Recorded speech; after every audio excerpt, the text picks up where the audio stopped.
សួស្តីបងប្អូនទាំងអស់គ្នាបងប្អូនអាចមើលសិលកដែលអ្នកគ្រូបង្ហាញនេះទាំងអស់គ្នាមើលទៅឃើញថាសិលកនេះគឺបែបសាមញ្ញទេប៉ុន្តែសម្រាប់បងប្អូនមួយចំនួនណាគឺគាត់មិនទាន់ដឹងពីរបៀបធ្វើម៉ូដសិលកនេះទេដូច្នេះសម្រាប់វីដេអូនេះគឺអ្នកគ្រូបង្ហាញពីតិចនិចខ្លះជូនបងប្អូនតែមិនទាន់បានដឹងពីរបៀបធ្វើតោះចូលមើលវីដេអូនេះដល់ចប់ជាមួយអ្នកគ្រូទាំងអស់គ្នាតម្រងកគឺយើងធ្វើបែបលក្ខណៈកមូលអញ្ចឹងអ្នកគ្រូចោះកមកពីលើ10សង់ទីម៉ែត្រវាស់ចូលមក7សង់ទីម៉ែត្រកាត់វាចេញបានសម្រាប់កក្រោយគឺយើងចោះក5លេខហើយស្មាគឺយើងធ្វើយ៉ាងម៉េចឲ្យស្មាផ្ទាំងខាងមុខ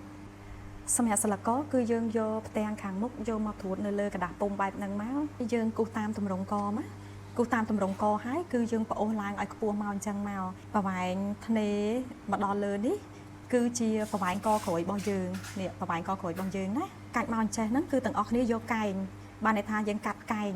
ហើយអាកន្លែងនេះគឺយើងវាស់មក9សង់ទីម៉ែត្រតាំងកាប៉ិតសិលកគឺតាមចិត្តបងប្អូនស្រឡាញ់ទេបងប្អូនស្រឡាញ់ទូចជាងនឹងក៏បានធំជាងនឹងក៏បានយើងគូសបន្តមកយក9លេខស្មើមកឬក៏តាមចិត្តបងប្អូនទាំងអស់គ្នាស្រឡាញ់យើងអាចទូចជាងផ្ទាំងខាងក្រោយក៏បានឬក៏ធំជាងផ្ទាំងខាងក្រោយក៏បានសម្រាប់អាកន្លែងមុខកាត់នេះគឺអ្នកគ្រូវាស់ចូលមក1លេខកន្លះយើងច្រឡងវាមួយទៀតមកហើយយើងបិទតចំកដាលសម្រាប់ផ្ទាំងខាងក្រោយគឺយើងអត់កាត់ដាច់ទេដោយសារតែអាវហ្នឹងគឺប្រភេទអាវរូតមុខឬក៏លេវមុខ